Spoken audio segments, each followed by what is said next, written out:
live. And if you're listening on the podcast, welcome to a new episode. We're repurposing this about 7,000 ways. We've got an absolutely amazing guest, Steve Conte. You might know him from the New York Dolls. You might know him from Michael Monroe's band. And we're going to talk a lot about this, you might know him from Company of Wolves. And Steve, now Steve, the reason this interview was organized is because of Concrete Jungle, your solo record, which was recently released physically for Record Store Day. It's been available for streaming for quite some time. Andy Partridge from XTC co-wrote about half the songs.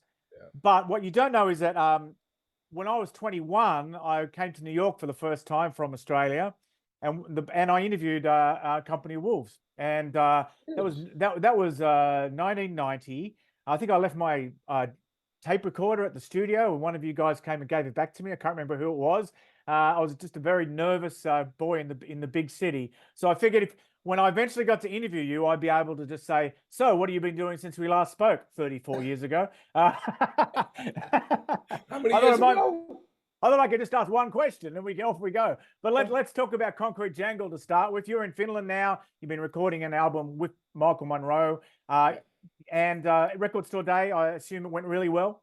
Oh, it was amazing.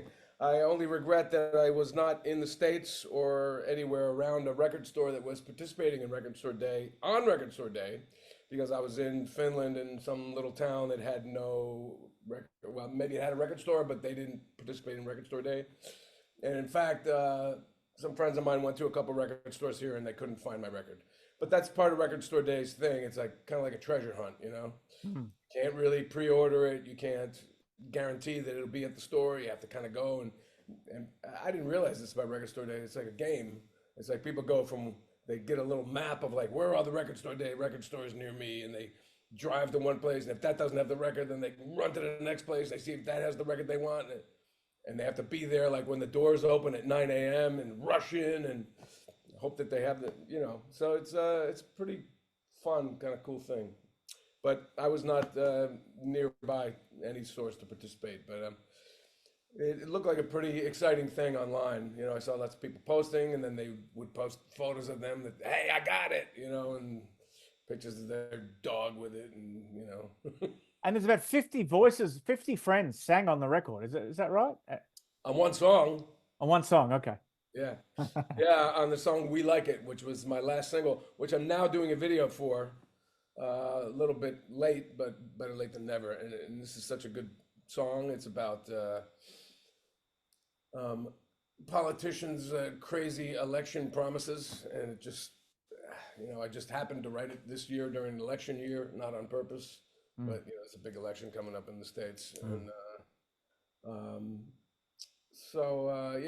and I wanted to get kind of like many voices on it because all different people. I have soul singers and working people and old guys and little kids, and I have ladies and just every kind of person on it. Right, I wanted everyone represented, and it came out really great, and I got a lot of them to contribute little video clips for my video as well. So you're going to see a lot of the faces that were singing on it in my video. It's fascinating looking at the interviews and sort of the arc that your career has taken, since COVID, and how now you do the summer festivals in Europe and Scandinavia, and then you do your own stuff, when you're back home in the winter. And I mean, is it how has that developed over the last few years, and how fulfilling is the winter bit, the bit where you do your own thing? Well, I mean, that really hasn't changed. I mean, the only thing that's changed since COVID is, there was those 2 or 3 years when just nothing happened. Mm-hmm. But otherwise, that's been my schedule for the past 15 years or so. Certainly 14 years since I've been playing with Monroe. I can't believe it's been that long. But after New York Dolls, I started working with Michael. I was working with both at the same time, actually, and then my wife she wanted to go back to school, and she's Dutch, so we went to live in Europe. I always wanted to live in Europe, so we moved to the Netherlands for a bunch of years, and it kind of worked out perfectly because I just started playing with Michael. He was based in Helsinki, Finland.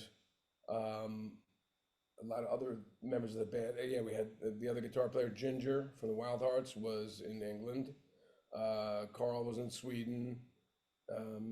Me and Sammy were actually in New York. But so I moved to the Netherlands, and for 3 years, that became my home base, and I would fly back and forth to Finland. But once I started playing with Michael, we started doing the every summer festivals, and which I did with the Dolls, but we did a lot of summer stuff in the States as well. But my summer things have been in Europe, a lot of festivals over here, and I play my own stuff in New York, not only in the winter, but because sometimes, unfortunately, I come to Finland in the winter, which is not fun. But I have pockets. It's a juggling game, man. It's like I look ahead at the Monroe schedule because I don't have a day job. That's my day job. I play music, so I look ahead to those gigs and I find the pockets when I'm not playing with Michael, and that's when I book my band. And the link up with Andy Partridge from XTC came through Little Steven. Is that right? No. No, not right. Okay. Steven doesn't know. Oh, okay. I know of. That came through. Well, quite a few different things led me to working with Andy. First was I had a guitar repairman who had built a guitar for Andy, and I gave him a record my brother and I did, the Contes, back in 2003, album called Bleed Together, and Andy really liked it. He had just started his own label, but he didn't sign us to the label or anything, but he did like the record. We got word back from them. We never spoke. And then a couple years later, I met Steve Lillywhite, the producer, who you may know from not only XTC, which he did those great records, Black Sea and Drums and Wires, but he's done, the Stones and U2 and Dave Matthews and Johnny Thunders and a whole bunch. So I met Steve and we started chatting, and he told me that he is hooked up with Andy on Twitter, and we were chatting on Twitter, and we roped Andy into a conversation, and Andy was like, "You're the guy, you stole my dream gig." I went, "What?" He's like, "Playing guitar in the New York Dolls." And from there, it was like we became, fast friends, and I toured with Alice Cooper with Michael. We went to Swindon, England, where Andy's from, and Andy took me out to lunch that day, and we hung out for the first time, and it was like we were old friends, and it was totally natural and comfortable. So when it came time to write a single, and he gave me lots of nice reviews on my records, Bronx Cheer, my last one, and even I think a record I did called the Steve Conte NYC album back in 2014. He loved that record. So I thought, you know what have I got to lose? Let me ask Andy if he wants to write my next single with me. And he said, well, Steve, I sort of swore off writing with other people, but it's not a no. So I was like, okay, well, that's promising. So I went home and I whipped up a track really quick, like a nice, very rich Beatles, Beach Boys sounding thing, and I sent it to Andy, and he was like, well, that's great, but I don't think I can add anything to this. It sounds finished already. Why don't we start something from scratch? And I was like, yes. And he said, we'll do a Zoom. So we did a Zoom. We wrote 4 songs on our first Zoom, and we did a second Zoom to finish them up, and we wrote 4 more. And, what turned into wanting to write one song with my hero turned into 8 songs, and 5 of them are on the record. Hello, everybody. Welcome back to the program. Second part of our interview with Steve Conte. If you're watching, you're confused because you've been with us for about 10 minutes already. And we started off talking about 1990 and my first trip to New York when I first met Steve. And he was in a band called Company of Wolves with Keith Brewer, his brother John, and a fellow called Frankie LaRocca.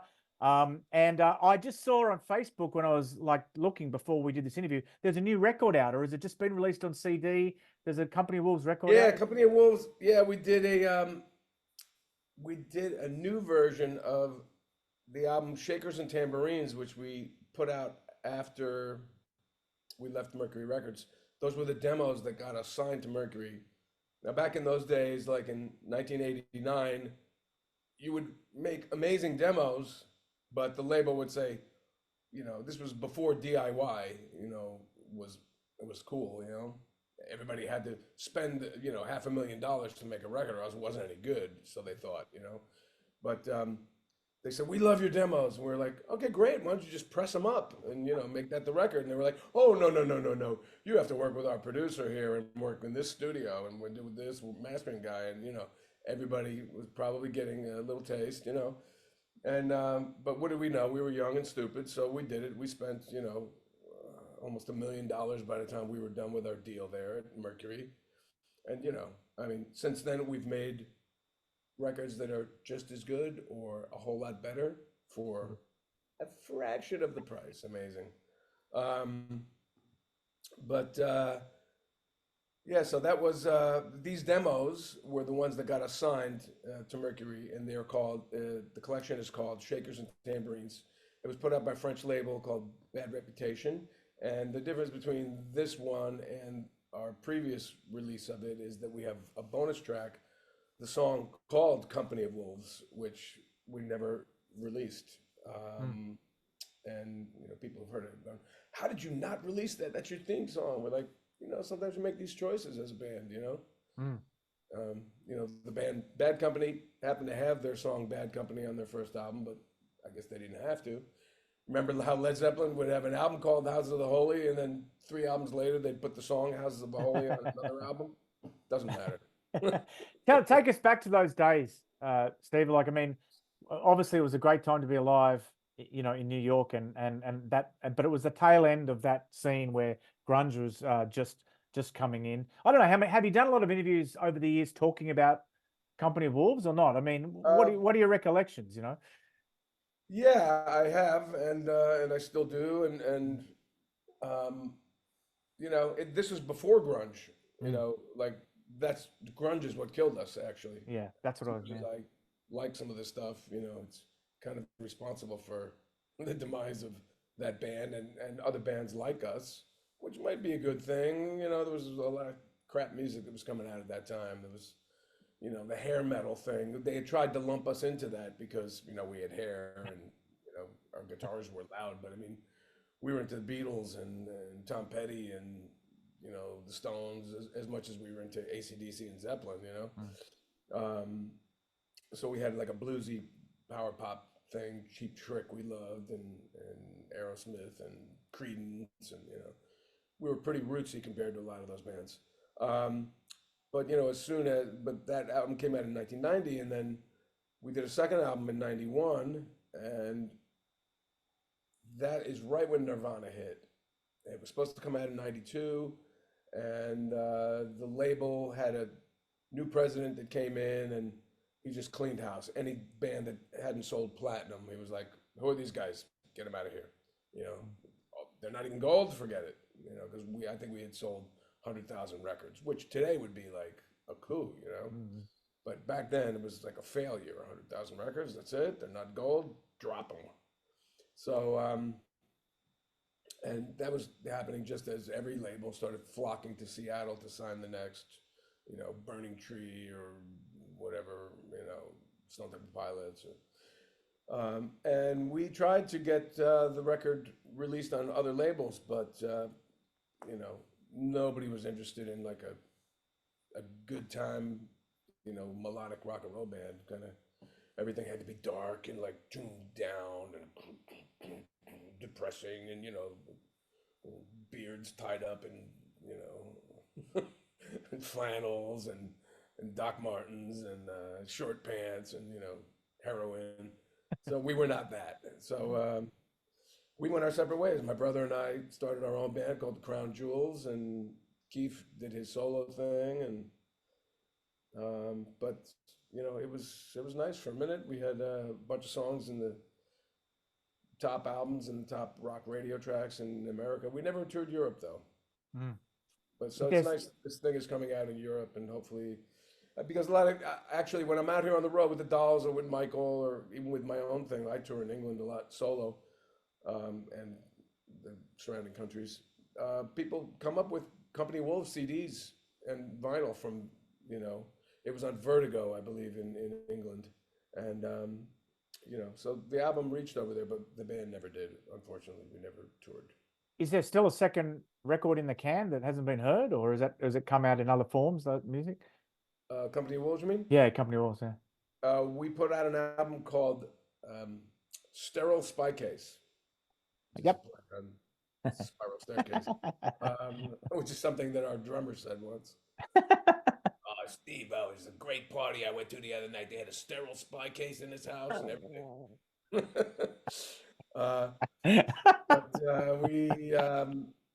We put out that record with songs from our second Mercury album that never came out. And you can hear that on our Bandcamp, Company Wolf Bandcamp page.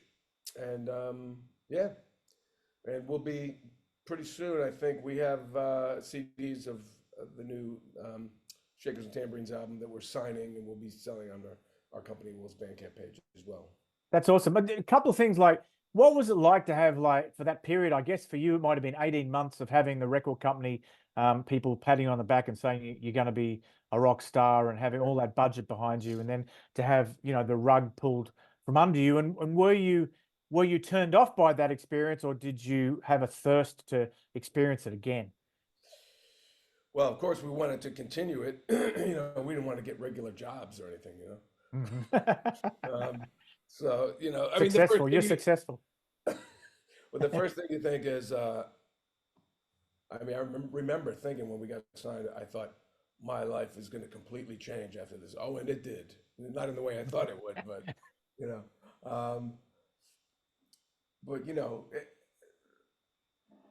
that is the problem, actually, with a lot of this stuff, is that record companies, they really make you believe like you're something special, or you're going to be something special, and it has a lot to do with luck, timing, and how much budget you get, in addition to your talent level and how good your songs are and everything.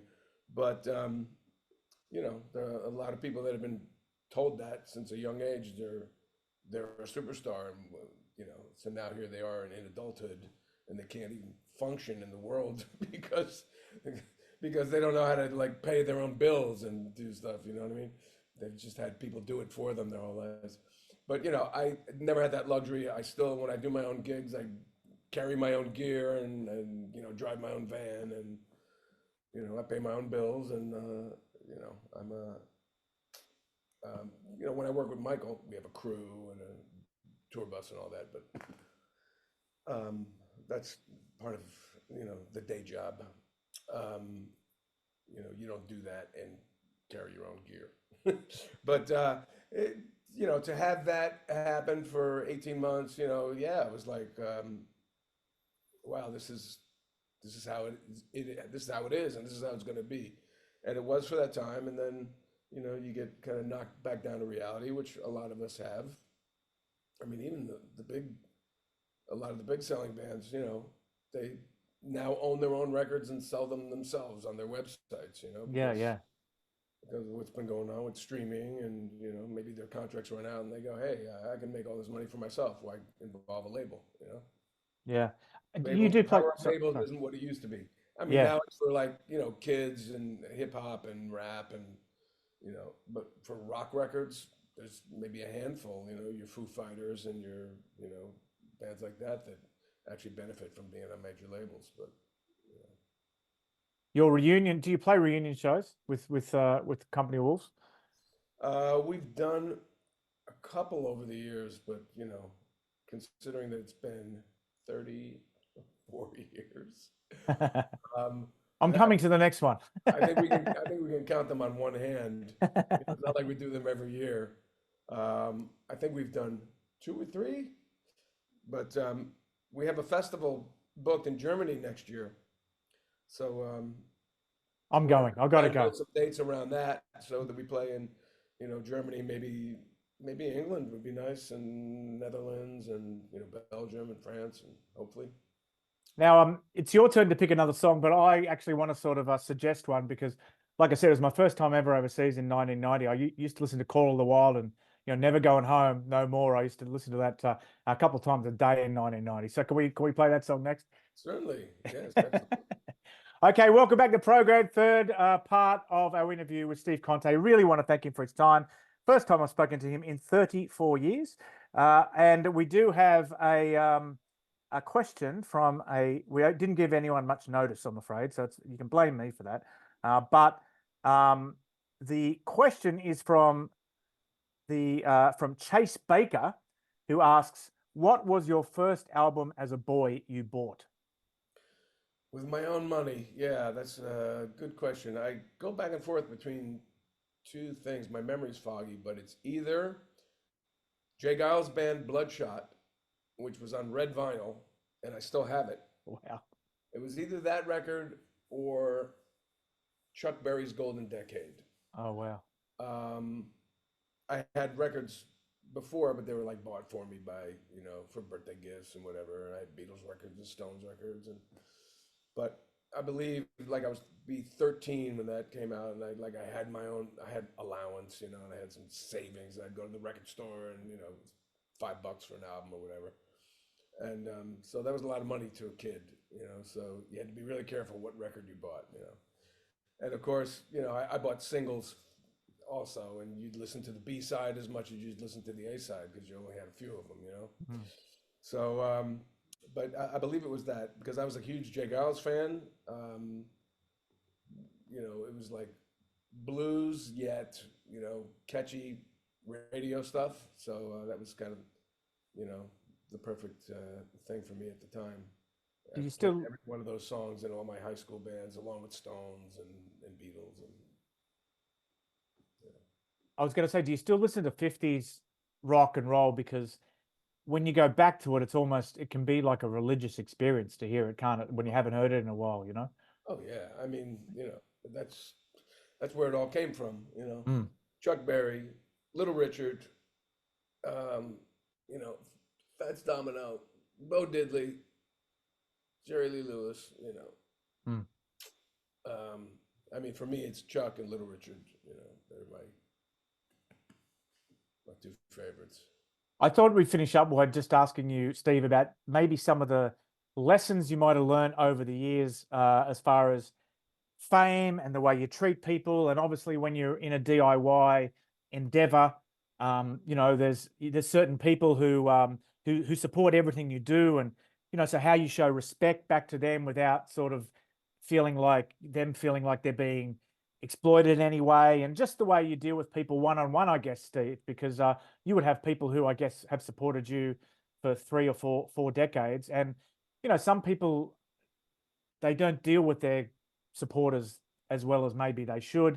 And you've been in rooms with people who've been really famous and people who haven't been, and you've seen the personal dynamics that people exhibit. So I just wondered if you've got any like little rules or lessons or advice for people in those sort of situations about how you sort of treat people right, and how fame works and how it's supposed to work and how maybe it corrupts as well.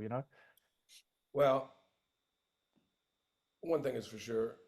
Um, no matter who you are or what your business is, it does not behoove you to be nasty to people anytime.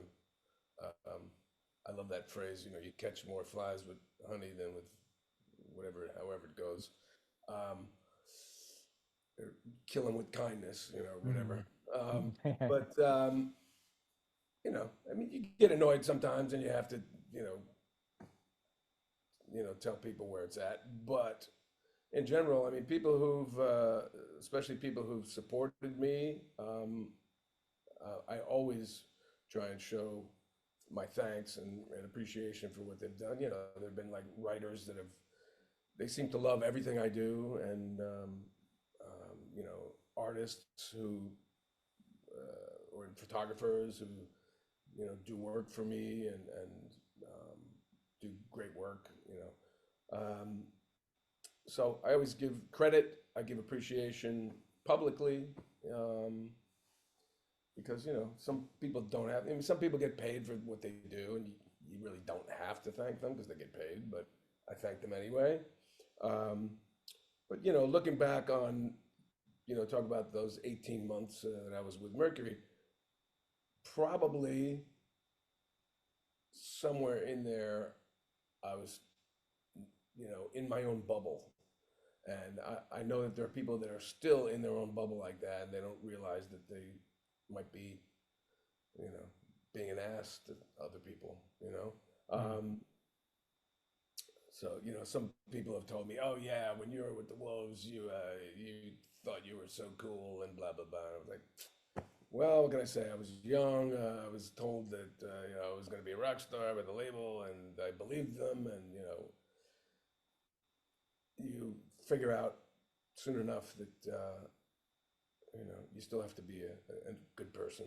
And, yeah, that's my advice is don't let it go to your head. I, Mm-hmm. the other cliche, you're going to meet the same people on the way down that you met on the way up, really true.